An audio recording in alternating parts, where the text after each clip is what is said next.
Relational database management systems. So aside from being a mouthful, the RDBMSs are really just a fancy term for a database platform. And a database is just something that we can store data in so our applications can access them.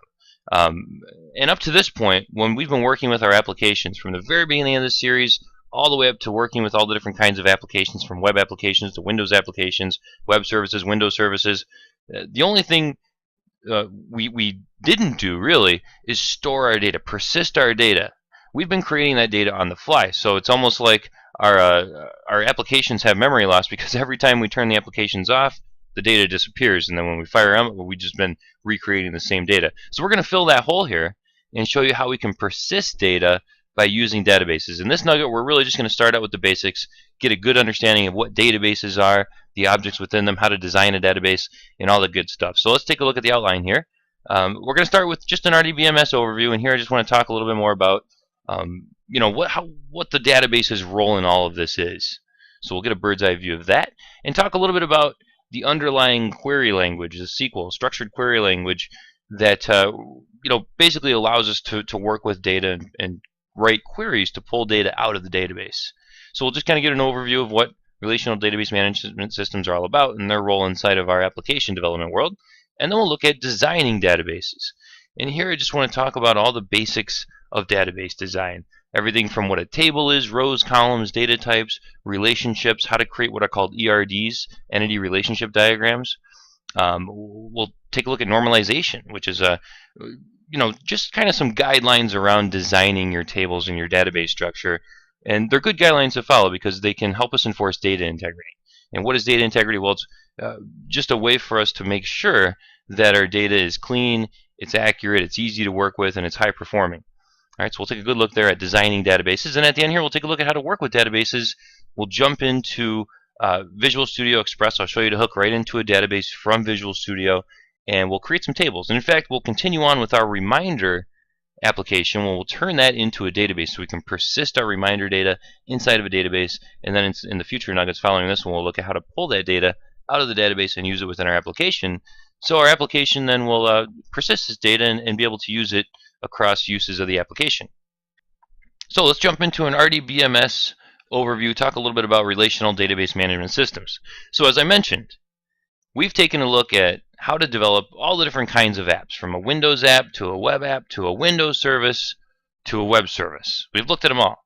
But the only thing we really haven't done with these is persist the data, store the data. Every time we fired up one of these applications, we created the data on the fly, put it in memory, and as soon as we closed out of the application, it was gone. So we need to understand databases as programmers, because no matter what kind of application we're building, in order to persist data, we need to understand how databases work and how we can store data within them, pull data out of them, and allow users to manipulate the data that is stored within them. So the role of an RDBMS is really just to store and manage collections of interrelated data. And what does that mean? Well, usually we'll have many databases on a server, and inside of a database you'll have all of these different objects within them, things like tables. And tables is really your basic mechanism of storing data. It's just like an Excel spreadsheet. So you'll have lots of these Excel spreadsheets inside of a database, and then you have other objects like stored procedures, which are just queries that are sitting there waiting to be executed to do things like pull data out or put data in or modify existing data. So all of these database objects make up the database. And the role and responsibility of a DBA is to ensure not only that the server is always up and running, so availability, but also ensure data recovery by backing up and restoring when necessary. And the role of the database developer is usually to create the stored procedures, create the tables, create the structure of the database. And then our role as programmers is to work with these structures, to put data in, to allow users to pull data out and manipulate and work with the data. Now, there are lots of different database products on the market today. The big ones out there today are definitely SQL Server and Oracle. SQL Server is Microsoft's version, Oracle is Oracle's version, and those are definitely the big ones, the big players there out in the RDBMS world. Access, Microsoft Access, is their desktop kind of lightweight version of a database, and it's technically an Office product. But the nice thing about Access is it's easy for everyday people to get up, create small databases on their desktop, and it even has built-in support for creating user interface through what they call forms. So that's one.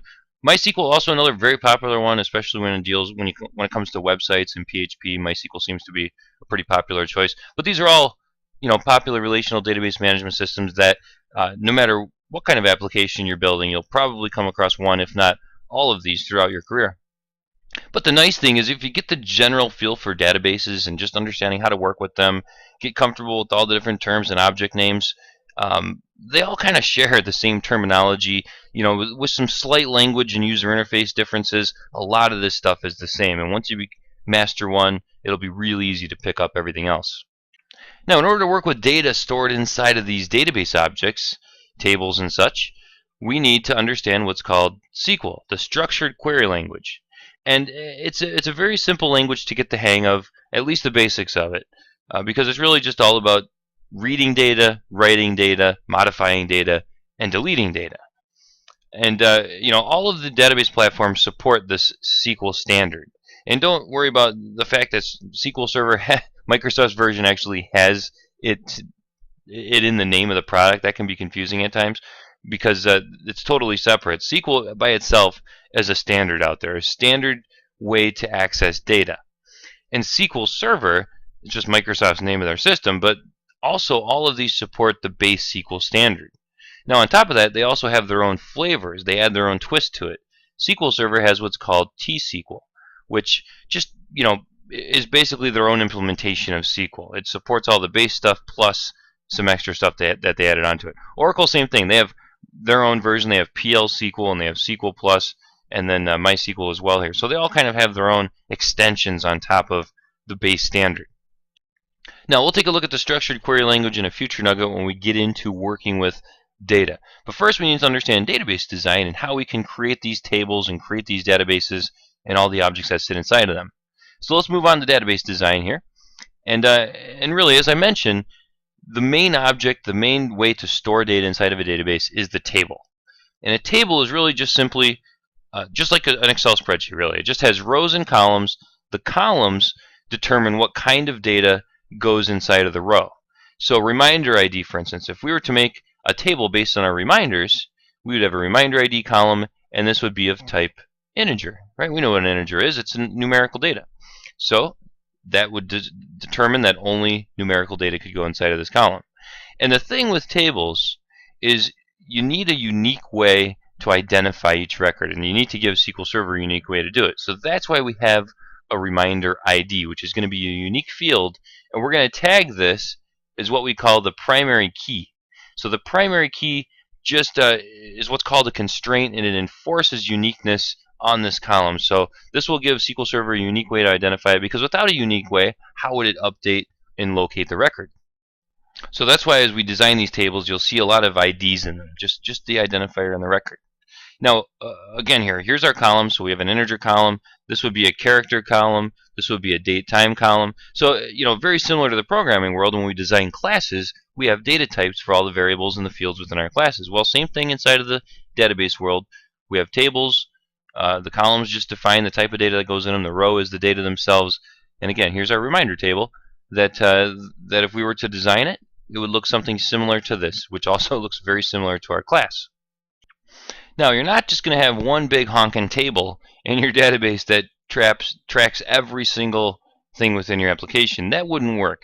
And the reason that wouldn't work is because, well, one, you may have, thousands of columns within a table, which would be hard to design against. It would be poor and terrible for performance. And there's a lot of other things, as you'll see when we get into normalization, that there's just not a good idea to create one big honking table. So you're going to have lots of tables that are all interrelated together. And just to give you a good example here, because we're going to be doing this when we get in and we're going to normalize our data here, a good example would be email address. It doesn't really belong in this table. This models our class a little too closely. Now, it makes sense back in the programming world because we have a nice class that only stores the relevant data that we need for a reminder, which would make perfect sense.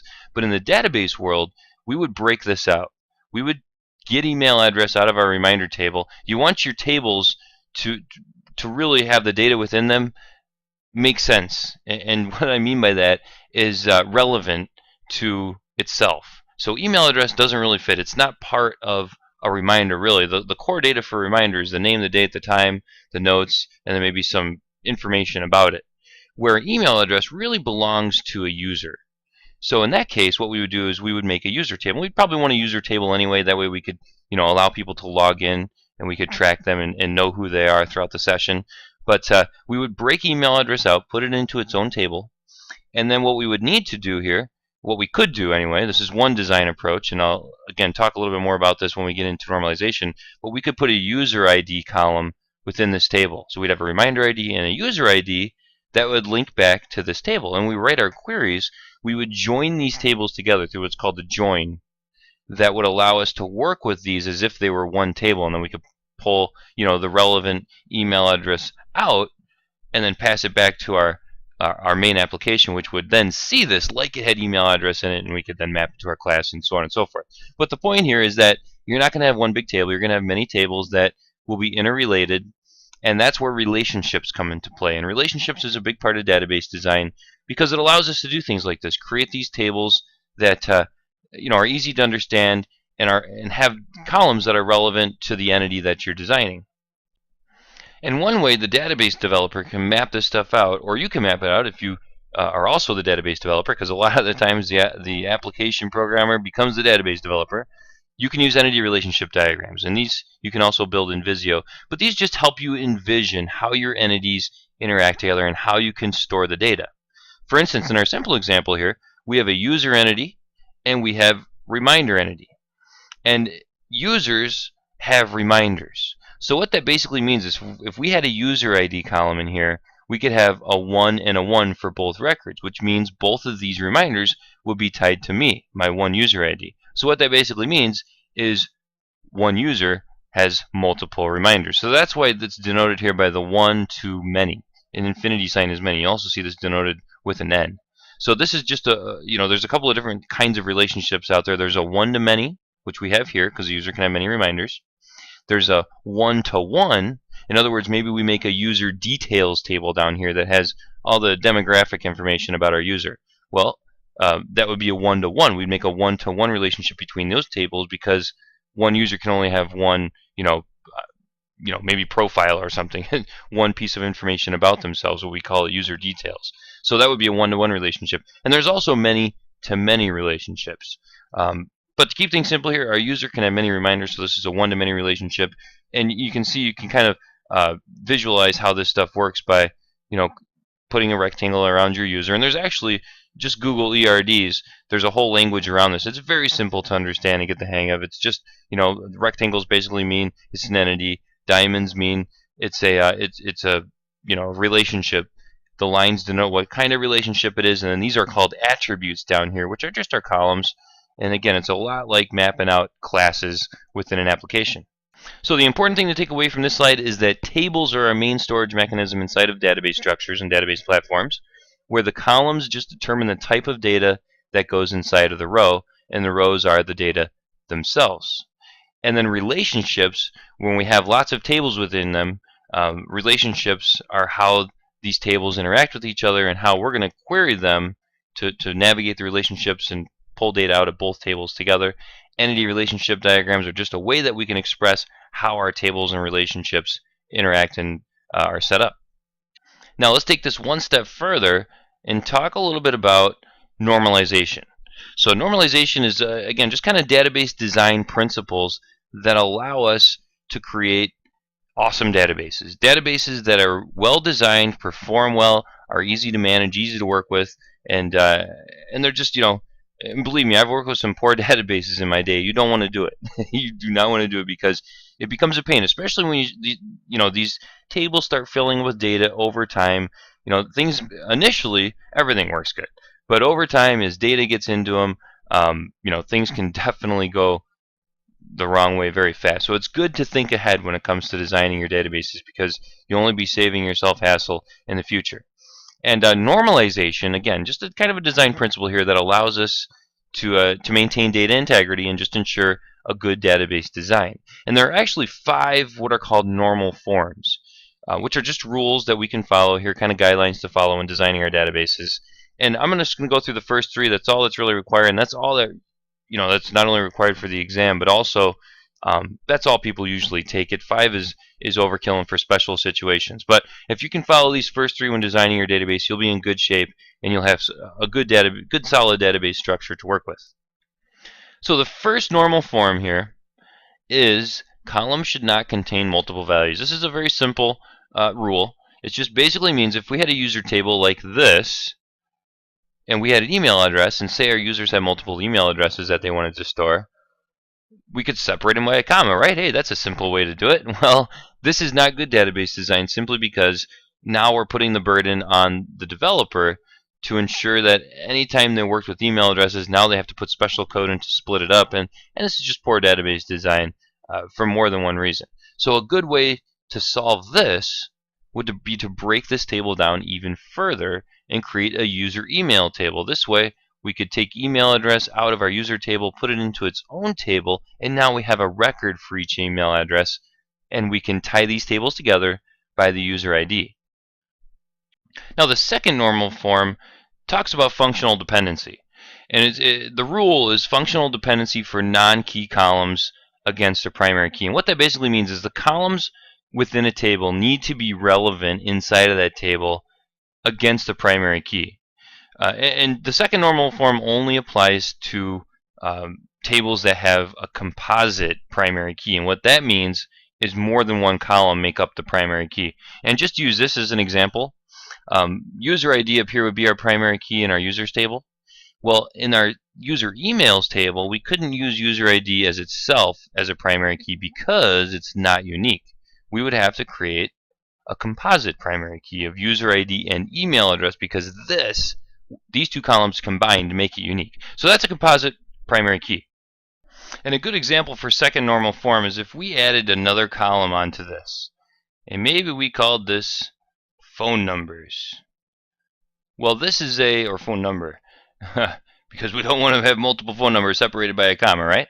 Well, this would not be functionally dependent on the primary key because phone numbers have nothing to do with the user ID and their email address. That's why we call the table user emails. So another, simple kind of rule here is that keep the columns.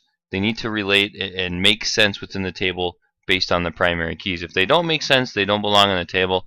Maybe we would make a user phone number table that would also have a user ID and allow us to also track multiple phone numbers. Right? So that's one way around that. So that's the second normal form, functional dependency for non-key columns against a primary key. And again, this only applies to multi-key primary keys, otherwise known as composite primary keys.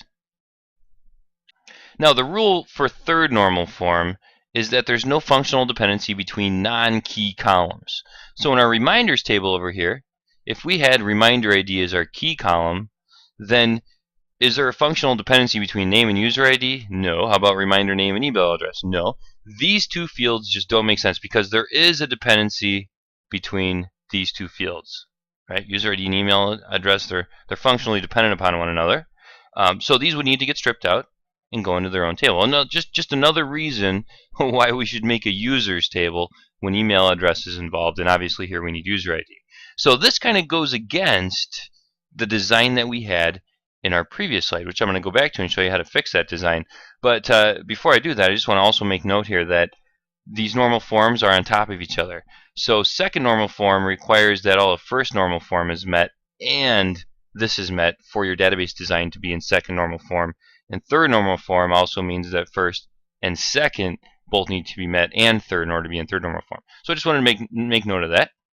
Now let's head back to our other slide and just fix our design because as I mentioned here, we were going to pop a user ID right inside of here. So we'd have reminder ID and user ID. That way we could tie our reminders to our users.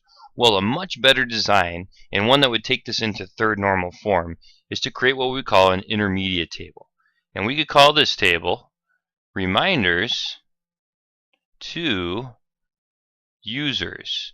And we would have inside of here a user ID and a reminder ID.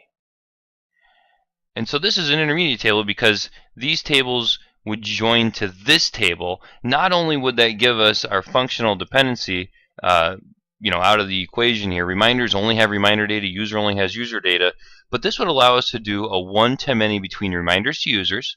So a reminder could have many users, and a user can have many reminders. So that gives us kind of the best of all worlds. We're in all the normal forms, and again, now we could tie a reminder to multiple email addresses. So, and then if we had our user email table down here as well, we could not only have multiple different email addresses from different users, but also multiple email addresses from the same user. Pretty handy, right? And that's a good database design. And at that point, it's really just a matter of understanding how to write the necessary queries to link all these tables together and pull out the data that you need. And then it's just a matter of mapping your data to your classes and working with those classes inside of our applications. And that's really the trick, and really the whole, kind of coming full circle here from developing applications, designing databases, and then putting data into databases from your application and pulling data out of your databases into your application, which we'll look at here in some upcoming nuggets. All right, so with all this database design stuff out of the way, and normalization out of the way, and learning what tables are, columns are, relationships, how to create multiple tables and design some good tables, let's head over to Nugget Lab and let's create our two tables that we're going to be working with from here on out, our reminders table and our users table. So I'm going to minimize whiteboard here, head over to Nugget Lab, and once we're over here, I'm going to fire up Visual C# Express, going to the Start button. We'll load it up here. And what I'm going to do is we don't even need to create a project at this point. We could just use the built-in tools here by going to View, Other Windows, Database Explorer, and hook it into a database. But I'm going to show you another way to do this. That way, there's a project in here. If you come to Nugget Lab, you'll be able to just fire up this project and get right into it. That way, you don't kind of have to hunt around for it. So I'm just going to make a new project here. And I'm going to create an empty project, and let's just call this 20-RDBMS. We'll hit OK. That'll make us an empty project. And now I'm going to right-click on this project and add an existing item. And what I did here is on the C drive of our Nugget Lab machine, I put a database file called reminders.mdf. And I created this in SQL Server Express 2008 Express Edition. So if I hit Add here, that'll add it. And I'm just going to cancel here. It's just going to ask you if you want to create a model and stuff. But that'll just add our MDF file into our model.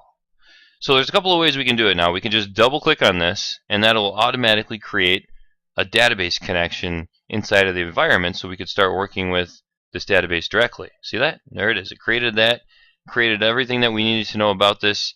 Here's our tables, which there are none. We'd have to create them, which we're going to do in a second. View, store procedures. So these are all of the objects that sit inside of a database. So that's one way to do it. I'm going to show you the manual way to do it. Now I'm just going to delete this connection. And I just wanted to show you that so you can do that. If you come in here and you want to create a database connection, the easy way, just double click on this. And by the way, I just want to mention there's no way to actually create a database in SQL Server, or excuse me, in Visual C# Express. That's why I had to go into SQL Express to create it. But you can certainly link to them. And I did it very simple. I just went into SQL Express and hit Create Database, OK. And that was it. It gave me this MDF file that we can now use in Visual Express here, Visual Studio Express. So if you do have an MDF file, you can very simply create it or connect to it by going to View again here, Other Windows, Database Explorer. That'll open up our Explorer here. And then you can just click on this button up here, or you can right-click and choose Add Connection. So now it's just asking us to browse to the file name. And by the way, if you hit Change here, you can browse to an Access database if you have an Access database handy as well, or SQL Server Compact database.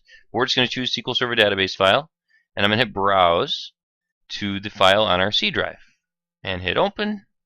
You can test the connection. If this database requires other credentials inside of here, then you'll have to supply them here. I just stuck with using basic Windows authentication here. You can test the connection. If all is good, you can hit OK, and now we have a database inside of Visual Studio that we can work with. So let's create some tables here. I'm going to right-click on the Tables node and hit Add New Table. And this is going to give us a table. I'm just going to pin this so it goes over to the side there. And creating a table, this is exactly the same interface you'll get inside of SQL Server Express, or even the full edition of SQL Server if you were to create a table. You were just designing the columns. So we have Reminder ID. And this is going to be of integer data type. And what we need to do is make this the primary key, right? So let's hit primary key, and that's going to automatically take nulls off. Null is nothing, meaning that you can, it requires data, or it either requires data or it doesn't require data. That's what that's all about. And if you make it the primary key, it can't be null. It has to have data in it because we need a way to identify the record. Now, something special we're going to do with this specific column is I'm going to turn the identity specification to yes. Basically, we're making this an auto number column. So when we start typing data into here, it's automatically going to increment the number by 1 per record. So we'll get 1 for the first record, 2 for the second, so on and so forth. So it's basically just managing our primary key, that unique identifier for us. Now the second column we're going to put in here is the name column, so we can track the name of the reminder. And our data type for this one is going to be string data. And you can see here, just scrolling through here, there's tons of different data types. And you always want to try to find the data type that best suits the column. So in our case here, we've got a couple of different character types we can use. There's varying character, which is a varchar. There's also an n-varchar, which is just Unicode data as opposed to non-Unicode data, just the different types of characters that it supports. And then you can also put the size of the string going in here. So the max size that'll be able to store for our reminder name is 255 characters. And there's varying versus non-varying. You can also do this, the nchar. And this is just how SQL Server stores the data underneath the hood. We'll stick with our basic n-varchar for this. And we'll also say no nulls are allowed on this. We need a reminder name. No name would mean we wouldn't know what we're reminding them about, right? And then we can also do, how about our third column here is due date. And this will be a date time column. We won't allow nulls there either. And then we'll have alert time. And this we can make a small integer. You'll see there's small versions of all of these. And the difference here is just the size. I believe an integer is in the billions, or small integer is in the thousands. And we won't allow nulls on that. And then another column we had in here was notes. Our notes column, this could be a big one because we could have lots of notes. This is where the max would come into play. So we could have, this could be a notes column. You could write a book and put it inside of this column if you wanted to. And this we will allow nulls because notes are always optional, right? And then some flags we have in here is complete. And this would be a bit field. Bit fields are your Boolean values, true, false, 1 and zeros, basically. And this one we could say we don't allow nulls, but we could also put a default. We could say our default is 0 because when they create it, probably won't be completed. And then we can also do an is enabled column. Make this a bit as well. We won't allow nulls, and this one will put a default of 1. So that way we won't have to specify it, and it'll just automatically put it in there. So let's save this table. Let's call this table reminders. So we have a reminders table inside of our reminders database, and let's take a look at this. If we go into our database explorer again, just pin this down, right click on our table, choose show table data. We're not going to have any data in it initially, but hey, let's put some in here, right? We could do a name. How about watch nuggets? There we go. We could put a due date on it here. Let's just pop a date in here. And if you want to put a time in here, we could also do that. We'll just leave it at the default there. Remind us 15 minutes ahead of time. Actually, we better put this at PM. There we go, at noon. Remind us at 11:45. We won't put any notes in. Well, actually, let's put some notes in. How about bring some popcorn? It's always good to eat popcorn with your nuggets, right? And then we don't need to fill these up because we have default. So if we just tab off this record, in fact, same with our ID. That should get filled in with a 1. So if I tab off this record, see this little exclamation point? It means that the data hasn't really been committed yet. But if we commit it by hitting the execute button, there it is. It'll fill everything in, and the data actually physically exists in the table now. So reminder ID of 1 is complete, false is enabled, true, and we have all of our data in there. All right, let's create another table. So I'm going to right-click on tables, choose Add New Table. Let's just unpin our Database Explorer there. And let's name this. This is going to be our users table. So first, how about a user ID? It's going to be an integer. We'll say make this the primary key column. That'll take off our allow nulls. And let's also make this an identity specification of yes. So another auto number field. And let's just do a username in here. We'll do a n-varchar for the username of, say, maximum here 75 characters. We won't allow nulls. And then a password.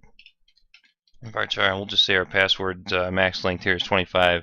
And sure, why not? We'll allow nulls. Make it easy for people to log in by not having a password there, right? And then finally, how about their email address? And this one, we'll say a max of 255 for an email address. And we won't allow nulls because how are we going to send reminders out without an email address on a user, right? So that's that. Now we can hit save here. Type in users. Hit OK. And now we have two tables, our reminders table, our users table, and now we just need our way to link these tables together. So let's practice our good database design here and create our reminders to users table. So we'll add a new table. This one is going to have in it user ID, actually reminders user. Let's make reminder first. Reminder ID, our integer, and user ID, our integer. And here's the thing, we want both of these because both of these together are going to make up our primary key. So we highlight both columns, hit it, and there we go. So now we've got a composite key, and now because we've made this table, our intermediate table, we could have a reminder have many users, user have many reminders, so on and so forth. So let's just call this reminders to users. Hit OK. And if we go into Database Explorer, pin this down, we've got three tables, and now it's really just going to be a matter of creating and querying these tables and creating stored procedures and queries that know how to link all these tables together and pull this data back to the application. Again, we'll take a look at how to do that in a future nugget. But just looking at these tables, and you can expand these to see the columns within them, you can see this is a pretty good database design because our reminders have only columns that are relevant to the reminder. Our users, same thing, and then we have our intermediate table, which serves its purpose. Alright, so in this CBT Nugget, we took a look at relational database management systems. We saw what an RDBMS is all about, why it's important for software developers and programs to understand where they fit in the big picture, because most applications out there, whether it's a web app or a Windows app or a web service or a Windows service, are going to be working with some kind of data. And they're going to need a place to put their data, they're going to need a place to pull their data from, and that's where RDBMS has come into play. We then took a look at just some basic database designs, such as what a table is. It's a basic storage mechanism inside of a database platform to put data. So we saw what rows and columns and data types and relationships, what entity relationship diagrams are all about to help you kind of visualize the relationships between your entities and your tables. And then we took a look at some basic design principles through normalization, which just help you come up with a good database design so you can get these clear, concise tables that match the data that is going in them. You don't just have a mishmash of all these columns that aren't really connected within a table. Then we got into Visual Studio Express here. I showed you how to connect to a database and create some tables. I hope this has been informative for you, and I thank you for viewing.